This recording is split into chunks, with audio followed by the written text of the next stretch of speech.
میرا یہ قدم تمام اولیاء کرام کی گردن پر ہے۔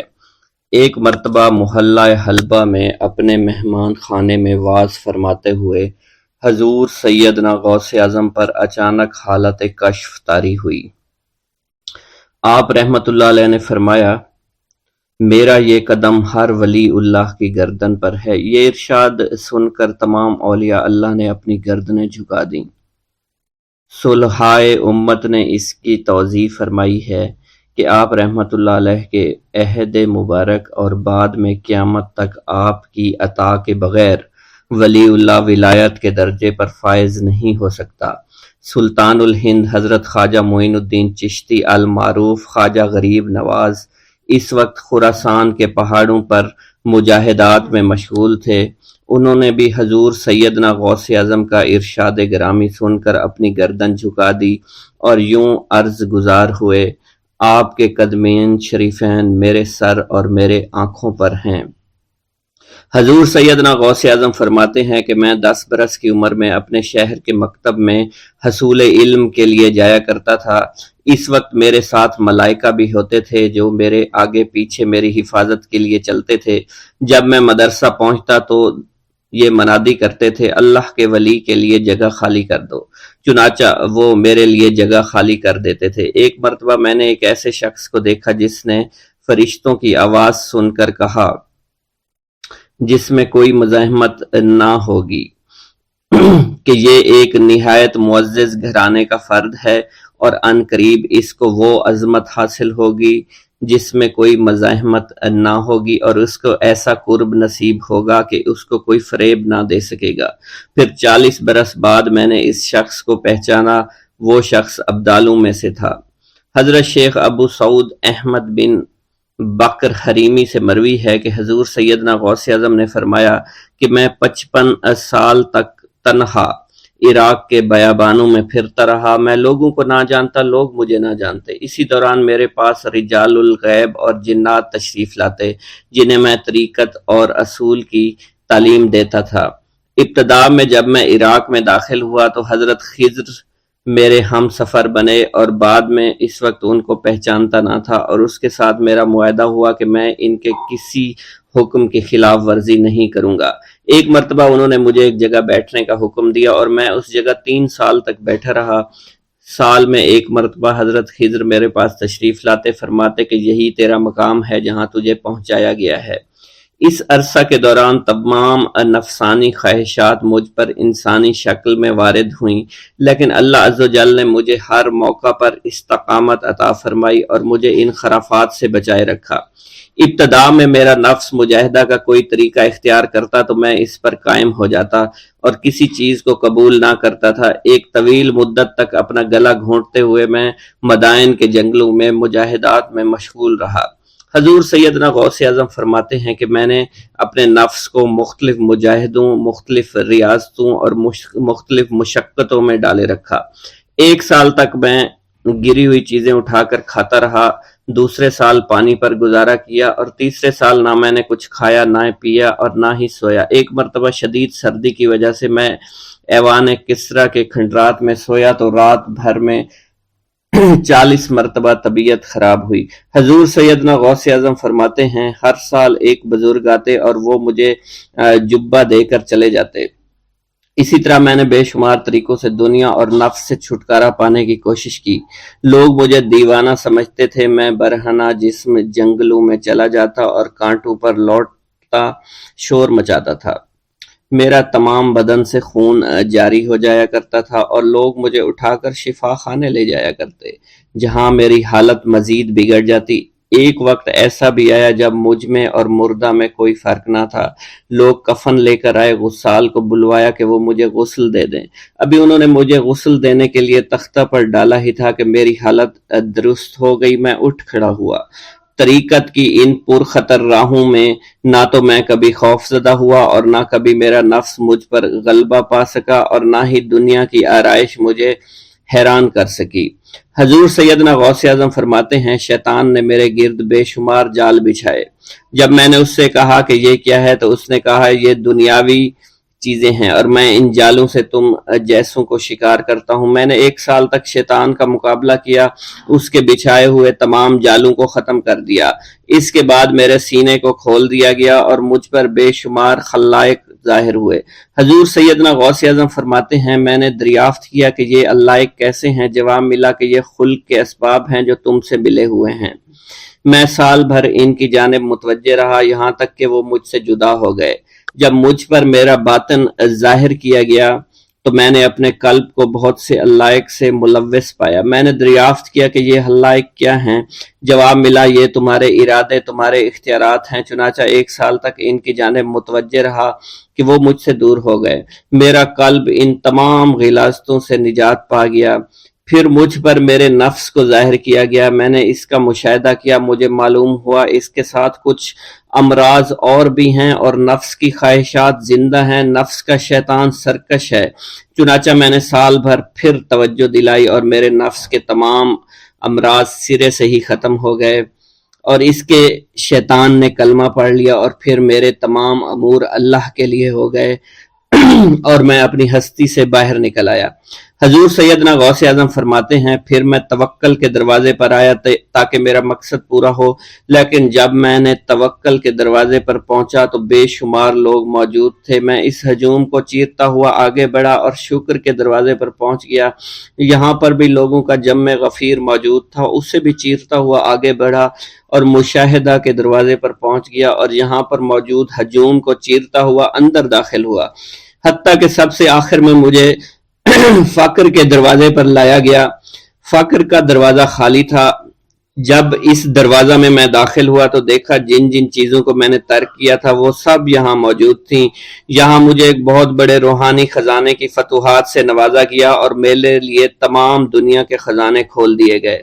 مجھے روحانی عزت، دائمی فنا اور خالص آزادی عطا فرمائی گئی۔ میری تمام چیزیں جو میری ہستی اور میری صفات سب معدوم ہو گئیں اور میری ہستی کی جگہ کسی اور نے لے لی۔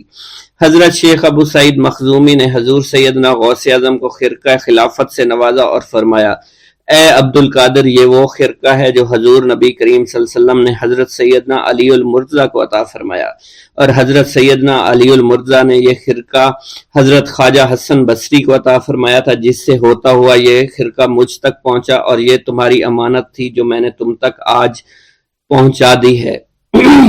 حضور سیدنا غوث اعظم نے جب خرقہ مبارک کو زیب تن کیا تو آپ پر بے شمار انوار و تجلیات کی بارش ہونا شروع ہو گئی۔ حضور سیدنا غوث اعظم نے حضرت شیخ ابو سعید مخزومی کے مدرسہ میں تدریسی فرائض سر انجام دینا شروع کر دیے۔ آپ کے لیے فی الحال تدریسی مصروفیات کے علاوہ کوئی کام نہ تھا۔ آپ کی شبانہ روز کی محنت سے آپ کے نام کا شعرہ کچھ ہی دنوں میں سارے بغداد میں پھیل گیا۔ طلبہ دور دراز کے علاقوں سے علم کے حصول کے لیے آنے لگے۔ طلبہ کی تعداد جب مزید بڑھنا شروع ہو گئی تو ارد گرد کے کئی مکانات کو خرید کر مدرسہ میں داخل کر لیا گیا۔ کتب سیر میں منقول ہے کہ 528 ہجری میں آپ مدرسہ نظامیہ کی وسیع عمارت تعمیر فرما چکے تھے۔ اس مدرسہ کی تعمیر میں آپ نے بحیثیت مزدور بھی حصہ لیا تھا۔ حضرت شیخ ابو الخشاب سے مروی ہے کہ میں جوانی میں جب علم نحو پڑھ رہا تھا تو لوگوں نے مجھے حضور سیدنا غوث اعظم کے پاس جانے کا مشورہ دیا، اور اس کی وجہ سے مجھے بھی اشتیاق ہوا کہ میں آپ کا واز سنوں۔ ایک مرتبہ کچھ لوگوں کے ہمراہ آپ کی مجلس میں دوستوں کے ہمراہ حاضر ہوا۔ آپ نے میری جانب توجہ کرتے ہوئے فرمایا ہماری صحبت اختیار کر لو۔ چنانچہ میں نے آپ کے فرمان کے مطابق آپ کی صحبت کو اختیار کر لیا۔ آپ نے مجھے علم نحو کے علاوہ علوم عقلیہ اور تقلد حاصل کیے جس سے مجھے کوئی واقفیت پہلے نہیں تھی۔ 1 سال کے عرصہ میں آپ کی نظر کرم سے میں نے وہ علوم حاصل کر لیے جو گزشتہ اتنی عمر گزارنے کے باوجود بھی مجھے حاصل نہیں ہوئے تھے۔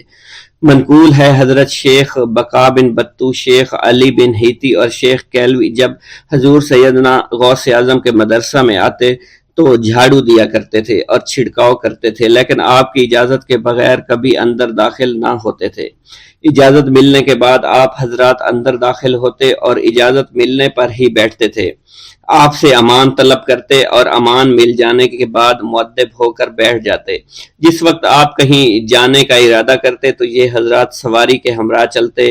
آپ انہیں اس فعل سے منع فرمایا کرتے تھے اور کہتے تھے کہ ہمیں آپ کے ذریعے قرب الہی حاصل ہوا ہے۔ حضرت شیخ محمد قائل الادنیٰ سے مروی ہے کہ ایک مرتبہ حضور سیدنا غوث اعظم سے دریافت کیا گیا کہ آپ کی بزرگی اور عظمت کا راز کیا ہے؟ آپ نے فرمایا کہ میں کبھی جھوٹ نہیں بولتا اور کبھی کسی سے کذب بیانی نہیں کرتا۔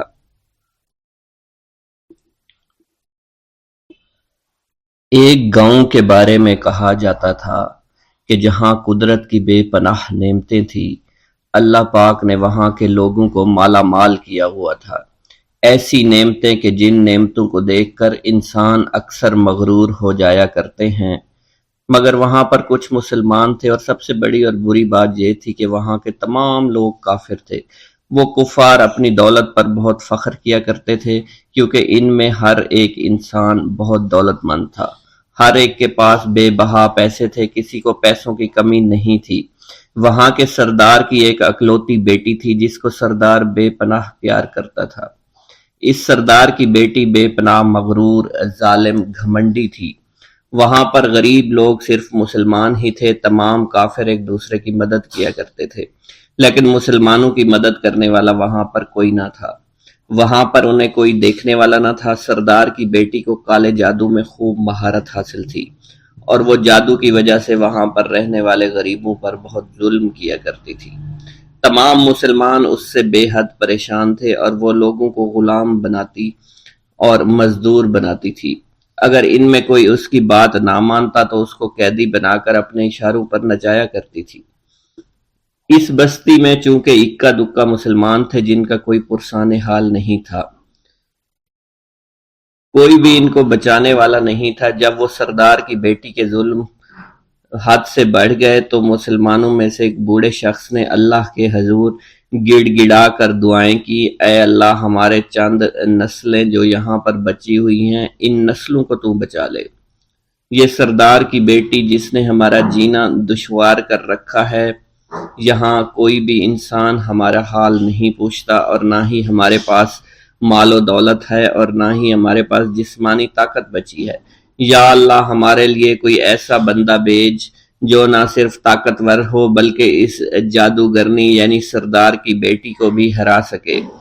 اللہ رب العزت نے اس بوڑھے کی دعا کو قبول فرمایا، اور یوں اس جگہ پر ایک اللہ والے کو بھیج دیا، اور وہ اللہ والے ایسے ہی بستی میں داخل نہیں ہوئے، بلکہ ایک دن کچھ عجیب واقعہ ہوا۔ ان کافروں کا سردار جنگل میں سیر سپاٹے کرتے ہوئے نکلا تھا، بڑی شان سے چلتا ہوا وہ سفر کر رہا تھا۔ اچانک ایک زہریلا سانپ اس کے سامنے آیا۔ اس زہریلے سانپ نے بادشاہ کو ڈس لیا، اور وہ بے ہوش ہو کر زمین پر گر پڑا اور تڑپنے لگا۔ اس کے جو ساتھی تھے انہوں نے جب اپنے سردار کو یوں تڑپتا ہوا دیکھا اور سردار کی غیر حالت دیکھی تو کہ جسے ایک زہریلے سانپ نے کاٹ لیا ہے، تو وہ فوراً اسے اٹھا کر گھر لے آئے تاکہ اسے بچانے کے لیے کچھ کیا جا سکے۔ اس لڑکی نے اپنے باپ کی جب یہ حالت دیکھی تو اپنے آس پاس کے بڑے بڑے حکیموں کو بلایا، لیکن عجیب بات یہ تھی کہ لاکھ کوشش کے باوجود زہر نکالنے میں سارے ناکام ہو رہے تھے، اور زہر تیزی کے ساتھ اس کے جسم میں پھیلتا چلا جا رہا تھا۔ لیکن اسی وقت وہاں ایک درویش کی آمد ہوئی، ایک اللہ والے آئے، ان اللہ پاک نے اس مقصد کے تحت وہاں بھیجا تھا۔ اس اللہ کے ولی نے سردار کے گھر پر پہنچ کر دروازے کو کھٹکھٹایا۔ نوکروں نے پوچھا کون ہو، کس سے ملنا ہے؟ اس نے کہا میں نے سنا ہے کہ یہاں کے سردار کو سانپ نے ڈس لیا ہے۔ نوکر کہنے لگے کہ تمہیں کیسے پتا چلا کہ یہاں کے سردار کو سانپ نے ڈس لیا ہے؟ تم تو ہمیں اجنبی لگتے ہو، ہم نے تمہیں آج تک یہاں نہیں دیکھا ہے۔ اس نے کہا میں مسافر ہوں اور مجھے خبر ملی ہے کہ یہاں کے سردار کو ایک زہریلے سانپ نے ڈس لیا ہے اور کوئی بھی اس کا علاج نہیں کر پا رہا۔ نوکروں نے کہا تم کون ہو؟ اللہ والے نے کہا میں حکیم ہوں اور میں ان کے علاج کی غرض سے یہاں آیا ہوں۔ وہ نوکر اللہ والے کی حالت دیکھ کر ہنسنے لگے، کیونکہ آپ نے پھٹے پرانے کپڑے پہن رکھے تھے اور دیکھنے سے بہت غریب معلوم ہوتے تھے۔ وہ نوکر کہنے لگے کہ اتنے بڑے سردار کا علاج کرو گے؟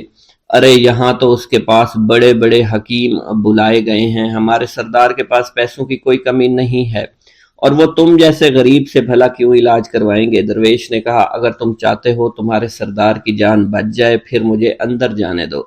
غلام کہنے لگا ٹھیک ہے ہم اندر جا کر اجازت لے کر آتے ہیں۔ نوکر اندر گئے، سردار کی بیٹی سے کہا ایک غریب آیا ہے، کپڑوں سے فقیر معلوم ہوتا ہے لیکن کہتا ہے میں سردار کا علاج کر سکتا ہوں اور میں سردار کا علاج کروں گا۔ جو زہر تیزی کے ساتھ جسم میں پھیل رہا ہے میں اس کو باہر نکال پھینک کروں گا۔ اس کی بیٹی کہنے لگی ٹھیک ہے بلا لو۔ جب وہ اللہ والے اس کے گھر کے اندر گئے تو دیکھا سردار تڑپ رہا تھا، ٹانگ کو بار بار بستر پر پٹخ رہا تھا۔ اللہ والے نے اس کے پیر کی طرف دیکھا جہاں سانپ نے اس کو کاٹا تھا، اسی جگہ اللہ والے نے تھوک دیا، فوراً وہاں سے بھاگ گئے۔ اس کے سارے سپاہی اس کی بیٹی دیکھ کر حیران رہ گئے کہ یہ بھلا کون سا دیوانہ ہے، کمرے میں آیا، علاج کی بجائے اسی جگہ پر تھوک دیا جہاں صرف کاٹا تھا اور بھاگ بھی گیا، اس کو کوئی گرفتار نہیں کر سکا۔ سردار کی بیٹی غصے میں تل ملا اٹھی کہ اس نے جو گستاخی کی ہے اس کی کوئی بات نہیں، تھوک کو میں صاف کروا دوں گی مگر اس کو تو میں ابھی گرفتار کرواتی ہوں۔ اور اس نے اپنے سردار کے ایک نوکر سے کہا کہ اس تھوک کو صاف کرو۔ اس نوکر نے تھوک کو صاف کرنے کی بجائے اس کو اچھی طرح سے ٹانگ پر مل دیا۔ لڑکی نے کہا کیا کر رہے ہو؟ اس فقیر نے میرے باپ کی ٹانگ پر تھوک دیا، اب اس تھوک کو تم مل رہے ہو؟ حکیم نے اپنے ہاتھ کے اشارے سے سردار کے بیٹے کو روک دیا۔ جیسے اس تھوک کو سردار کی ٹانگ پر ملا گیا فوراً سارا زہر ختم ہو گیا۔ جو ٹانگ کٹنے کے قابل تھی وہ ٹانگ بالکل ٹھیک ہو چکی تھی، جو نیلی پڑ چکی تھی اب اصلی حالت میں آہستہ آہستہ واپس آ رہی تھی۔ اور جب وہ قبیلے کا سردار بالکل ٹھیک ہو گیا، ہوش میں آ گیا تو حیران رہ گیا۔ اسے بتایا کہ فقیر بابا کے تھوک کی وجہ سے آپ ٹھیک ہوئے ہیں۔ اس نے کہا وہ بزرگ تو ہمارے لیے مسیحا ہے، تم لوگوں نے انہیں جانے کیوں دیا؟ انہیں میرے پاس لے کر آؤ، انہوں نے ہم پر بہت بڑا احسان کیا ہے، ہم اس کے احسان کا بدلہ ضرور چکائیں گے۔ اس کی بیٹی جو خاموشی سے باپ کو دیکھ رہی تھی اس نے کچھ بھی نہ کہا۔ گاؤں کے سردار کے کہنے پر سارے سپاہی اللہ والے کو ڈھونڈنے کے لیے نکل گئے۔ وہ چاروں طرف پھیل گئے لیکن کہیں بھی اللہ والے کا پتہ نہیں چل رہا تھا۔ پھر جب سپاہی تلاش کرتے کرتے جنگل میں داخل ہوئے، وہاں ایک درخت کے نیچے ایک آدمی کو عبادت کرتے ہوئے دیکھا۔ وہ غور سے اس کو دیکھ رہے تھے اور کہہ رہے تھے یہ کس طرح کی عبادت کر رہے ہیں؟ ہم لوگ تو اپنے بتوں کے آگے ہاتھ جوڑتے ہیں، یہ نہ جانے کس کو سجدہ کر رہے ہیں۔ خیر، عبادت کے فوراً بعد اللہ والے کو پکڑ لیا، گاؤں کے سردار کے سامنے پیش کیا۔ وہ کہنے لگا آپ کون ہیں اور کہاں سے آئے ہیں؟ سب سے پہلے تو میں گستاخی کی معافی چاہتا ہوں، میرے لوگوں نے آپ کے ساتھ بڑی بدتمیزی کی لیکن آپ کی وجہ سے آج میں زندہ ہوں۔ ہم گناہ گاروں کی وجہ سے آپ جیسے لوگوں کو بہت تکلیف ہوئی ہے، اس لیے میں معذرت چاہتا ہوں۔ آپ سے درخواست کرتا ہوں کہ آپ میری طرف سے یہ قیمتی لباس یعنی کپڑے اور عربی گھوڑا قبول کیجئے۔ اللہ والوں نے اس کی طرف مسکرا کر دیکھا اور کہا یہ گھوڑا، یہ لباس بہت قیمتی ہے مگر یہ لباس پہن کر اس گھوڑے کے لیے گھاس کاٹوں گا تو کیا اچھا لگوں گا؟ سردار نے کہا فکر نہ کریں، گھوڑے کے ساتھ ساتھ ہم آپ کو نوکر بھی دیں گے۔ اللہ والے نے کہا کہ اتنی مال و دولت اور نوکروں کے ساتھ میں اکیلا رہوں گا؟ گاؤں کا سردار بولا حضور آپ کی یہ بات سن کر میں سوچ میں گم ہو گیا ہوں، لیکن یہ میری بیٹی آپ کے سامنے حاضر ہے۔ بیٹی حیرت سے اپنے باپ کو دیکھ رہی تھی کہ میرا باپ اب کیا کہنے والا ہے۔ سردار نے کہا میری بیٹی جسے آپ نے دیکھ لیا ہے اس کی شادی میں آپ سے کر دوں گا مگر ایک شرط ہے کہ آپ کو اپنے مذہب کو چھوڑنا پڑے گا۔ میرے سپاہیوں نے آپ کو عبادت کرتے ہوئے دیکھا ہے، جہاں تک ہمارے معمولات ہیں ہم بتوں کے آگے سجدہ کرتے ہیں اور ان کی عبادت کرتے ہیں، اور آپ جس کے آگے سجدہ کرتے ہیں وہ اللہ ہے، یعنی آپ مسلمان ہیں، اس لیے آپ کو اپنا مذہب چھوڑنا پڑے گا۔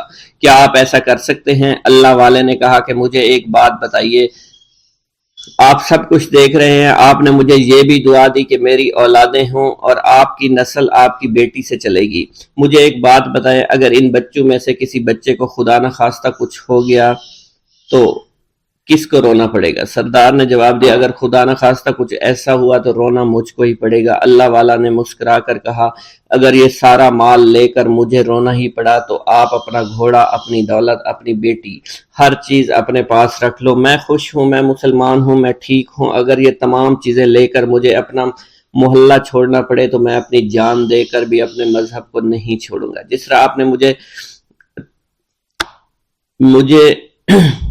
نوازا ہے میں اسی رب کے دین کو چھوڑ کر چلا جاؤں گا۔ صرف چند پیسوں کی خاطر میں ہر دن پیسہ نہیں کر سکتا، اور اپنی درویشی میں بہت خوش ہوں۔ اللہ نے مجھے جس مقصد کے لیے بھیجا تھا وہ میرا مقصد پورا ہو جائے گا۔ گاؤں کے سردار نے پوچھا، یہ کہہ کر وہ اللہ والے جانے لگے تو سردار نے درویش کو رک جانے کا کہا اور کہنے لگے میں نے مال دے کر تمہیں آزمایا اور تمہیں پرکھا، لیکن تم اپنے مذہب کو چھوڑنے پر راضی نہیں ہو۔ اگر تم یہی سب کرنے آئے تھے تو تمہیں اس بات کا ڈر نہیں؟ کیا تم نہیں جانتے ہم کتنے طاقتور ہیں اور میری بیٹی اپنے عمل میں اتنی ماہر ہے کہ تمہیں یہاں کھڑے کھڑے ابھی جنگلی جانور بنا سکتی ہے۔ اللہ والے نے کہا کہ اس نے جنگلی جانور کمزور لوگوں کو بنایا ہوگا، یہ مجھے جانور بنا کر تو دکھائے۔ اس سے پہلے کہ گاؤں کا سردار اپنی بیٹی سے کچھ کہتا کہ اس پر وار کرو، اللہ والے نے جادوگرنی پر ایسی پھونک ماری کہ وہ اسی وقت ایک بہت بڑی چھپکلی بن گئی۔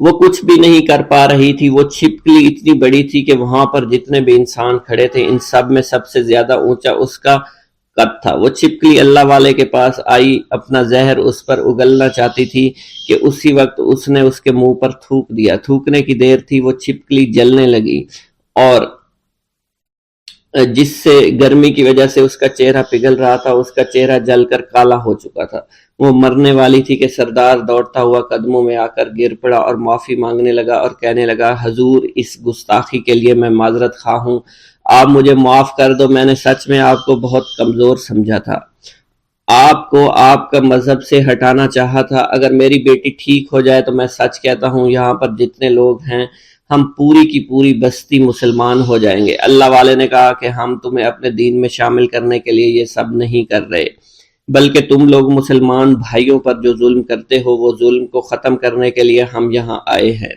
ہمارے دین میں جبر اور ظلم نہیں۔ اگر تمہارے بیٹی سے انسان بن کر سدھر جاتی ہے تو اس کو اس کی اصلی حالت میں لانے کے لیے میں خود کو اللہ کی بارگاہ میں پیش کروں گا اور دعا کروں گا۔ سردار کہنے لگا کہ ہاں میری بیٹی اصلی حالت میں اگر آ جائے تو پھر ہم کسی پر ظلم و ستم نہیں کریں گے، اور میں دل سے اپنی بیٹی کے لیے معافی چاہتا ہوں۔ آج سے یہ کوئی بھی جادو ٹونا اور مسلمانوں کو تنگ نہیں کرے گی اور نہ ہی کسی مسلمان پر یہ ظلم اور جبر کرے گی، بس آپ اسے دوبارہ سے انسان بنا دے۔ اللہ والا نے چھپکلی پر دوبارہ سے پھونک ماری تو پھر سے انسان بن گئی اور اللہ والے کے قدموں سے وہ لپٹ گئی، کہنے لگی مجھے معاف کر دیجئے، مجھے معاف کر دیجئے، میں نے اپنے آپ کو بہت طاقتور سمجھا۔ اس لڑکی کا آدھا چہرہ جل چکا تھا اور کالا ہو چکا تھا، وہ کہنے لگی کہ آج اپنے باپ کے ساتھ میں آپ کے دست مبارک پر مسلمان ہونا چاہتی ہوں۔ میں وعدہ کرتی ہوں کہ آج سے اس بستی پر کوئی بھی کافر کسی مسلمان کے ساتھ بدتمیزی نہیں کرے گا، زیادتی نہیں کرے گا، ظلم اور جبر نہیں کرے گا، بلکہ ہم سب یہاں مل جل کر رہیں گے اور بھائی چارے کے ساتھ رہیں گے۔ ہم سب مسلمان ہو جائیں گے اور پھر یوں اللہ والے کے ہاتھوں پوری بستی کا سردار اور اس کی بیٹی نے اسلام قبول کر لیا اور سردار نے اللہ والے سے اپنی بیٹی کا نکاح کر دیا اور پھر اس بستی میں ہمیشہ کے لیے امن و امان قائم ہو گیا۔ بھوک اللہ کے خزانوں میں سے ایک خزانہ ہے۔ حضرت شیخ ابو محمد فرماتے ہیں ایک روز میں حضور سیدنا غوث اعظم کی خدمت میں ایسی حالت میں حاضر ہوا کہ فاقہ سے تھا اور میرے اہل و عیال بھی کئی دنوں سے بھوکے تھے۔ میں نے آپ کی خدمت میں سلام عرض کیا تو آپ نے میری دلی کیفیت کو بھانپتے ہوئے فرمایا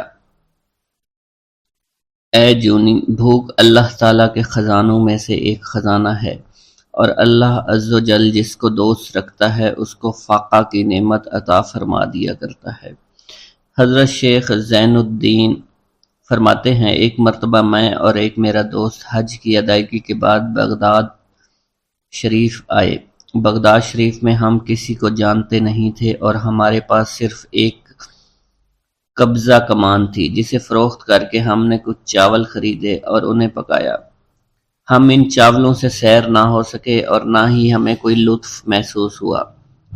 بعد ازاں ہم حضور سیدنا غوث اعظم کی محفل میں حاضر ہوئے تو آپ کچھ کلام فرما رہے تھے۔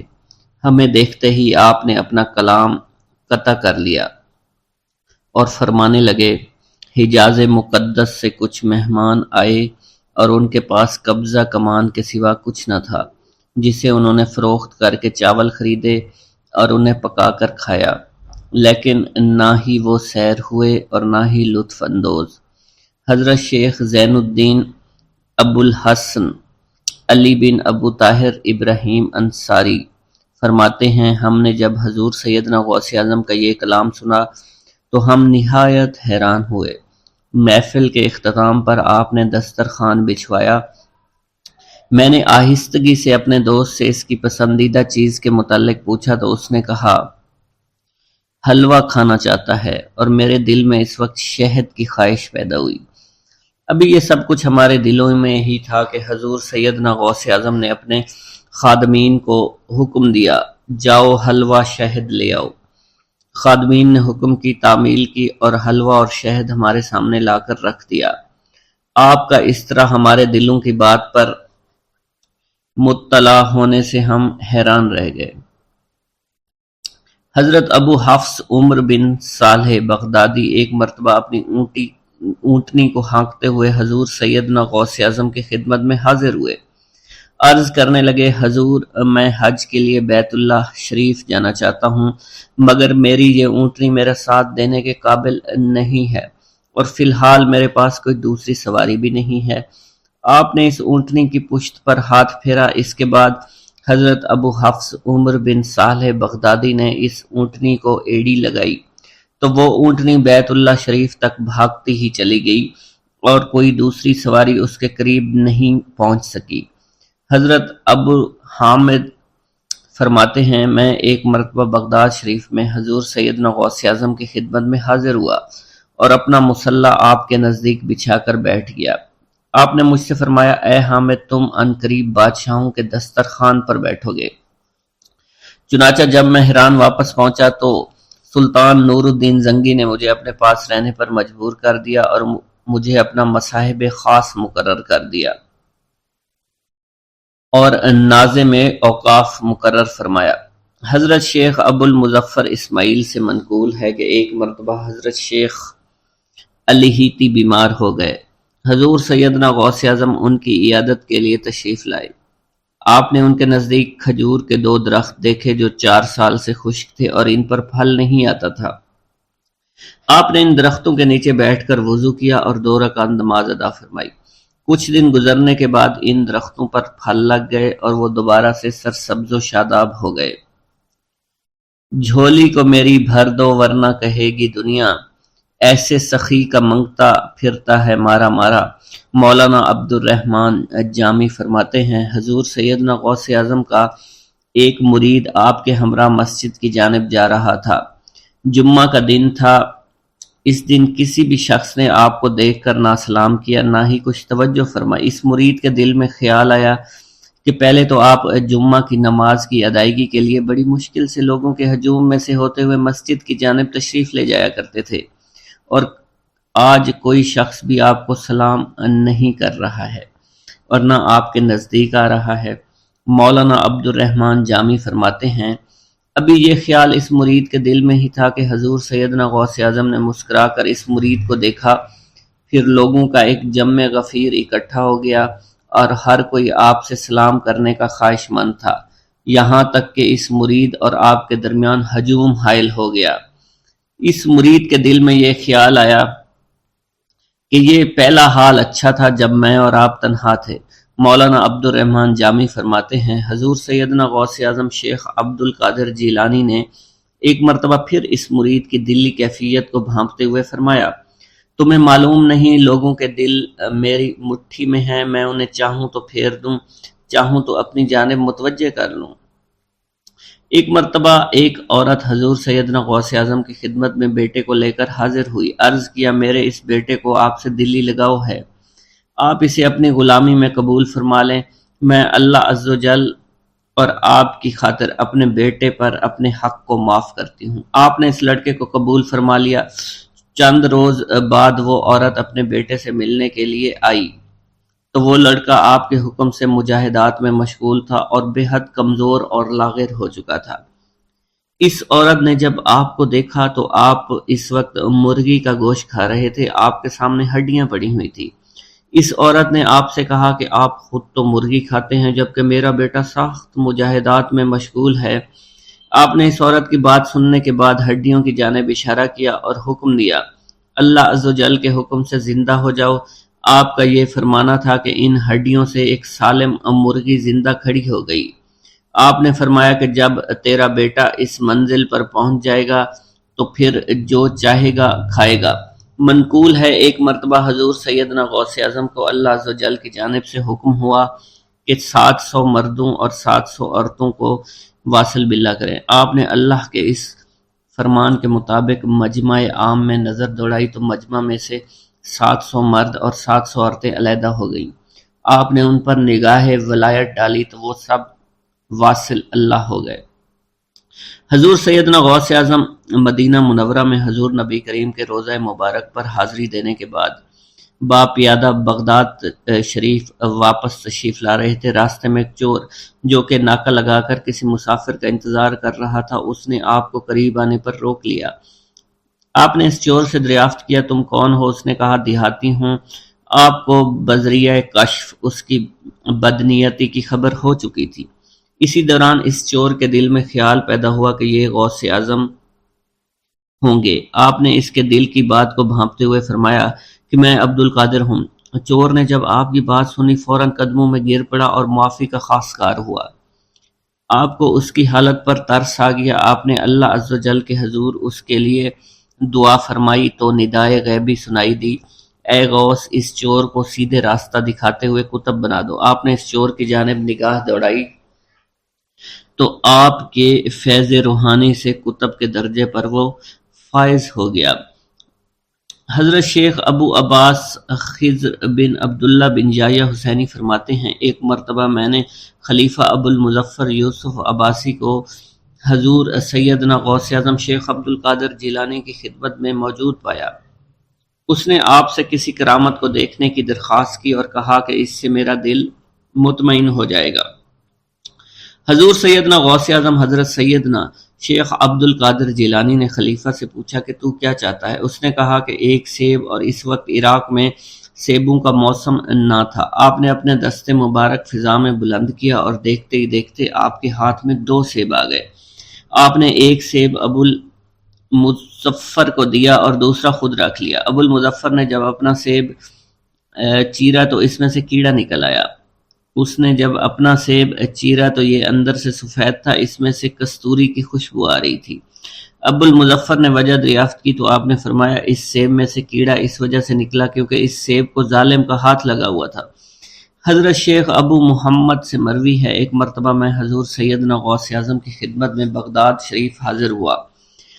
کچھ دنوں تک آپ کے ہاں قیام پذیر رہا اور روحانی فیوز و برکات سے مالا مال ہوا۔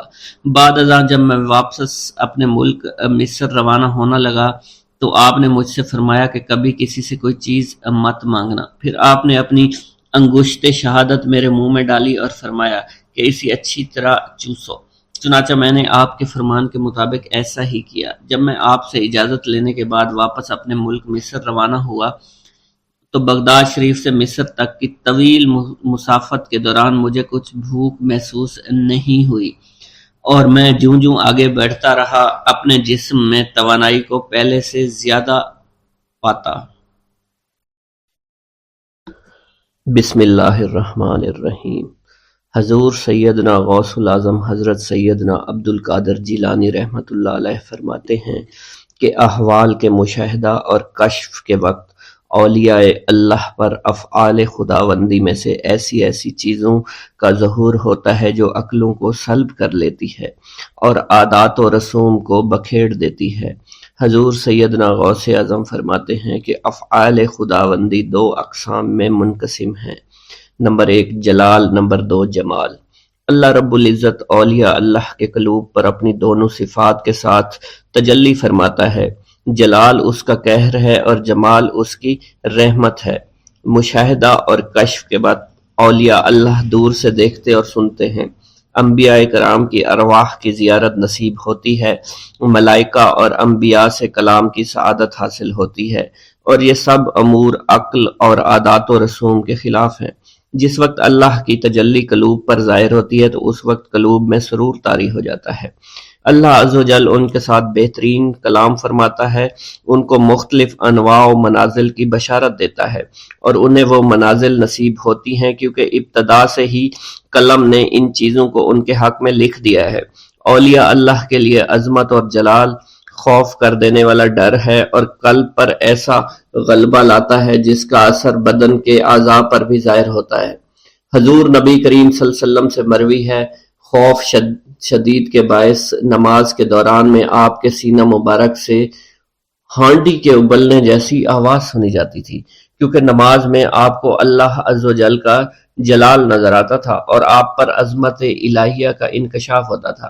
اللہ عز و جل کے مشاہدہ کے وقت اولیاء اللہ کو جو بشارتیں ہوتی ہیں وہ حقیقت میں ان پر فضل طاری ہوتا ہے، اور فضل خداوندی کا ظہور ہو رہا ہوتا ہے۔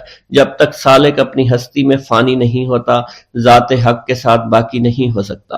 اللہ رب العزت دولت وصال حاصل ہونے سے پہلے عاشقوں کو قرب وصال کی خوشخبری اس لیے دیتے ہیں کہ شاید شوق الہی کے سبب ان کی محبت حد سے گزرے، ان کی قوتیں منقطع ہو جائیں اور وہ ہلاک ہو جائیں۔ یقین کے 3 مرتبے ہیں، علم الیقین، عین الیقین، حق الیقین۔ علم الیقین کے مرتبہ پر فائز ہونے پر سالک کو اس راز کا علم ہو جاتا ہے کہ محبوب حقیقی عالم کی صورت میں جلوہ نما ہے، اور حضور نبی کریم صلی اللہ علیہ وآلہ وسلم اس شاہد لم یزلی کے لیے مرت نامہ ہے۔ پھر جب سالک ترقی کی منازل طے کرتا ہے تو وہ عین الیقین کے مرتبہ پر فائز ہو جاتا ہے، جس سے مراد یہ ہے کہ محبوب حقیقی حضور نبی کریم کی زیارت سے مشرف ہونے لگتا ہے، اور اس کا یقین وحدت الوجود پر پختہ ہو جاتا ہے، اور پھر اسے بیداری میں بھی حضور نبی کریم کی حضوری کی سعادت نصیب ہوتی ہے۔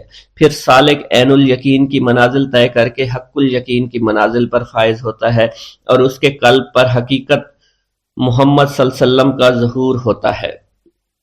حضور سیدنا غوث اعظم حضرت سیدنا عبد القادر جیلانی رحمۃ اللہ علیہ فرماتے ہیں، اے سالک، تیرا حقیقی مقصد صرف اللہ ہے، یعنی تو اس جہان فانی میں صرف معرفت الہی کا شکار کھیلنے کے لیے آیا ہے، کیونکہ ارشاد باری تعالیٰ ہے پس اللہ کی طرف دوڑو۔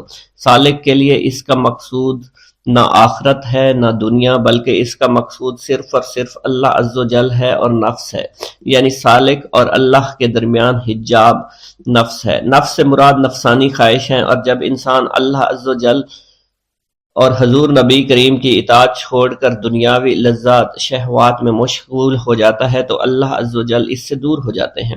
انسان 2 چیزوں کا مجموعہ ہے، بدن اور روح۔ اگر نفس کو غذا دی جائے تو بدن موٹا ہو جاتا ہے اور روح لاغر ہو جاتی ہے، اگر روح کو غذا دی جائے اور نفس کے ساتھ مجاہدہ کیا جائے تو اس سے روح موٹی تازی ہو جاتی ہے اور جسم لاغر ہو جاتا ہے۔ ارشاد باری تعالیٰ ہے، میں نے جن و انس کو اپنی عبادت کے لیے پیدا کیا ہے تاکہ وہ مجھے پہچانے۔ نفس اللہ کی ضد ہے اور اس کا دشمن ہے، یعنی وہ شخص جو اپنی نفسانی خواہش کی پیروی کرتا ہے وہ اللہ کے حکم کی عدولی کر رہا ہوتا ہے۔ ایک مرتبہ دریائے دجلہ میں سیلاب آ گیا۔ دریا کی طغیانی کی شدت کی وجہ سے لوگ پریشان حالت میں حضور سیدنا غوث اعظم شیخ سید عبد القادر جیلانی رحمۃ اللہ علیہ کی خدمت میں حاضر ہوئے۔ آپ نے اپنا عصائے مبارک پکڑا ہوا تھا اور دریائے دجلہ کے کنارے پہنچ کر عصائے مبارک کو زمین میں گاڑ دیا اور فرمایا، اے دریا بس رک جا۔ آپ کا فرمانا تھا کہ دریا کی طغیانی کم ہو گئی۔ حضرت شیخ عبد الجبائی سے منقول ہے، میری ملاقات ہمدان میں ایک شخص طریف سے ہوئی۔ یہ شخص دمشق کا رہائشی تھا۔ اس نے مجھے بتایا دوران سفر میری ملاقات بشر المفرزی سے ہوئی جو 14 اونٹوں پر شکر لادے ہوئے تھے۔ انہوں نے مجھے بتایا کہ دوران سفر میرا گزر ایک جنگل سے ہوا، رات کا وقت تھا، میرے پاس 4 اونٹ اس جنگل میں گم ہو گئے۔ میں نے ان کو بہت تلاش کیا لیکن کامیاب نہ ہوا، یہاں تک کہ صبح ہو گئی۔ میں نے پریشانی کے عالم میں حضور سیدنا غوث العظم حضرت سیدنا عبد القادر جیلانی کو پکارا، کیونکہ آپ نے دوران واز ایک مرتبہ فرمایا تھا کہ جب بھی کوئی مشکل درپیش ہو تو مجھے پکارو۔ چنانچہ میں آپ کو پکارنے لگا۔ اس دوران مجھے ایک ٹیلے پر ایک شخص دکھائی دیا جس نے سفید لباس زیب تن کر رکھا تھا۔ اس شخص نے مجھے ہاتھ سے ایک جانب اشارہ کیا۔ جب میں ٹیلے کے نزدیک پہنچا تو وہ شخص غائب ہو چکا تھا۔ جب میں نے اس شخص کی بتائی ہوئی سمت میں نظر دوڑائی تو مجھے اپنے 4 اونٹ سامان کے نظر آ گئے جنہیں میں نے ہانک کر لے آیا۔ گرا ہے بلاؤں میں بندہ تمہارا، مدد کے لیے آؤ یا غوث اعظم۔ مریدوں کو خطرہ نہیں بحر غم سے کہ بیڑے کے ہیں ناخدا غوث اعظم۔ حضور سیدنا غوث اعظم شیخ عبد القادر جیلانی کی ایک عورت مرید تھی جس پر ایک فاسق بدبخت عاشق ہو گیا۔ ایک دن وہ عورت رفع حاجت کے لیے نزدیک پہاڑ کے غار میں گئی تو اس فاسق بدبخت کو خبر ہو گئی۔ اس بدبخت نے غار میں جا کر عورت کو پکڑ لیا اور عزت لوٹنے کی کوشش کرنے لگا۔ اس عورت نے بآواز بلند شیخ عبد القادر جیلانی کو مدد کے لیے پکارا۔ آپ اس وقت مدرسہ میں وضو فرما رہے تھے۔ آپ نے اپنی کھڑاؤں کو اس غار کی سمت میں پھینکا، وہ کھڑائیں اس فاسق کے سر پر لگنا شروع ہو گئیں جس سے وہ بدبخت ہلاک ہو گیا۔ وہ عورت آپ کی کھڑائیں لے کر آپ کی خدمت میں حاضر ہوئی اور حاضرین محفل کے سامنے سارا ماجرا بیان کر دیا۔ بسم اللہ الرحمن الرحیم۔ السلام علیکم۔ حضور سیدنا غوث اعظم فرماتے ہیں میں 10 برس کی عمر میں اپنے شہر کے مکتب میں حصول علم کے لیے جایا کرتا تھا۔ اس وقت میرے ساتھ ملائکہ بھی ہوتے تھے جو میرے آگے پیچھے میری حفاظت کی غرض سے چلتے تھے۔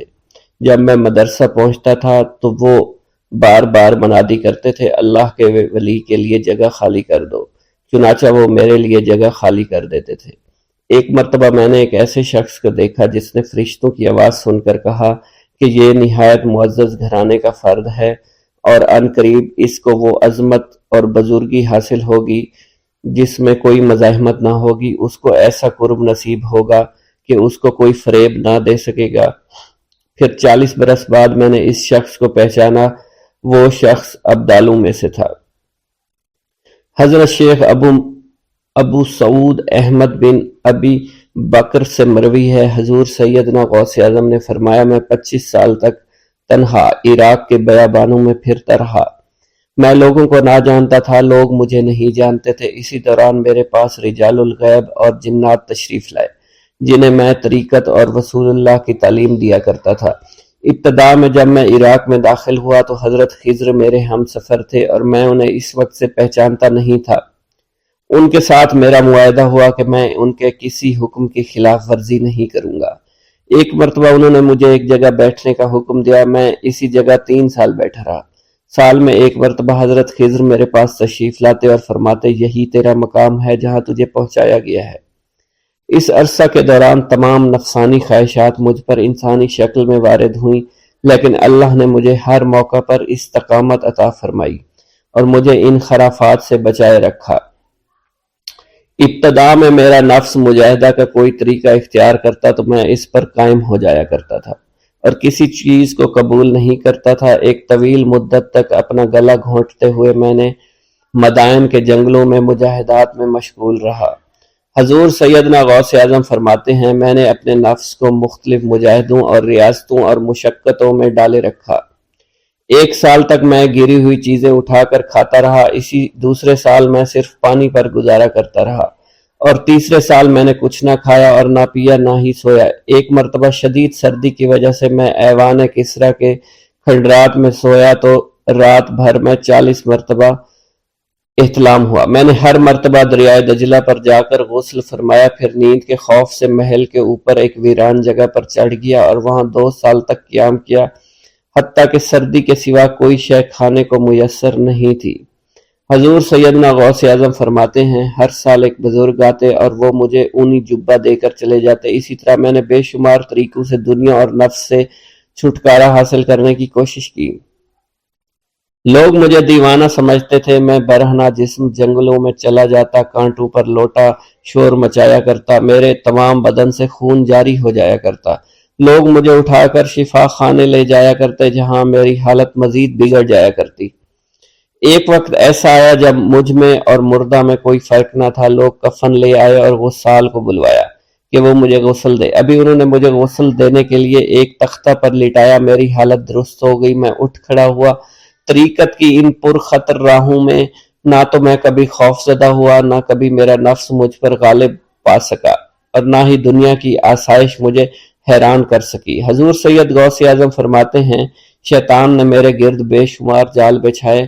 جب میں نے ان سے کہا یہ کیا ہے، اس نے کہا یہ دنیاوی آلائشیں ہیں، اور میں ان جالوں میں سے تم لوگوں کا شکار کیا کرتا ہوں۔ میں نے 1 سال تک شیطان کا مقابلہ کیا، اس کے بچھائے ہوئے تمام جالوں کو ختم کیا۔ اس کے بعد میرے سینے کو کھول دیا گیا اور مجھ پر بے شمار خلائق ظاہر ہوئے۔ حضور سیدنا غوث اعظم فرماتے ہیں، میں نے دریافت کیا کہ یہ اللہ ایک کیسے ہے؟ جواب ملا، یہ خلق کے اسباب ہیں جو تم سے ملے ہوئے ہیں۔ میں سال بھر ان کی جانب متوجہ رہا، یہاں تک کہ وہ مجھ سے جدا ہو گئے۔ جب مجھ پر باطن ظاہر ہوا تو میں اپنے قلب کو بہت سے علائق سے ملوث پایا۔ میں نے دریافت کیا یہ علائق کیا ہیں؟ جواب ملا، یہ تمہارے ارادے، تمہارے اختیارات ہیں۔ چنانچہ 1 سال تک ان کی جانب متوجہ رہا، یہاں تک کہ وہ سب علائق مجھ سے دور ہو گئے اور میرا قلب ان غلاظتوں سے نجات پا گیا۔ حضور سیدنا غوث اعظم فرماتے ہیں، پھر میں نے توکل کے دروازے پر آیا، میرا مقصد پورا ہو، لیکن جب میں توکل کے دروازے پر پہنچا بے شمار لوگ وہاں موجود تھے۔ میں ہجوم کو چیرتا بڑھا اور شکر کے دروازے پر پہنچ گیا، یہاں بھی لوگوں کا جمع غفیر موجود تھا، اسے بھی چیرتا آگے بڑھا اور مشاہدہ کے دروازے پر پہنچ گیا، یہاں پر موجود ہجوم کو بھی چیرتا ہوا اندر داخل ہوا، حتیٰ کہ سب سے آخر میں مجھے فقر کے دروازے پر لا دیا گیا۔ فقر کا دروازہ خالی تھا۔ جب میں اس دروازے میں داخل ہوا تو دیکھا جن جن چیزوں کو میں نے ترک کیا تھا وہ سب یہاں موجود تھی۔ یہاں مجھے ایک بہت بڑے روحانی خزانے کی فتوحات سے نوازا گیا۔ میرے لیے تمام دنیا کے خزانے کھول دیے گئے، مجھے روحانی عزت، دائمی غنا اور خالص آزادی عطا فرمائی گئی۔ میری تمام چیزیں جو میری ہستی اور میری صفات سب معدوم ہو گئی تھی، وہ میری ہستی کی جگہ کسی اور نے لے لی تھی۔ حضرت شیخ ابو سعید مخزومی نے حضور سیدنا غوث اعظم کو خرقہ خلافت سے نوازا اور فرمایا، اے عبد القادر، یہ وہ خرقہ ہے جو حضور نبی کریم صلی اللہ علیہ وسلم نے سیدنا علی المرتضیٰ کو عطا فرمایا۔ سیدنا علی المرتضیٰ نے یہ خرقہ خواجہ حسن بصری کو عطا فرمایا، جس سے ہوتا ہوا یہ مجھ تک پہنچا، اور یہ تمہاری امانت تھی جو میں نے تم تک پہنچا دی۔ حضور سیدنا غوث اعظم نے جب خرقہ مبارک کو زیب تن کیا تو آپ پر بے شمار انوار و تجلیات کی بارش ہونا شروع ہو گئی۔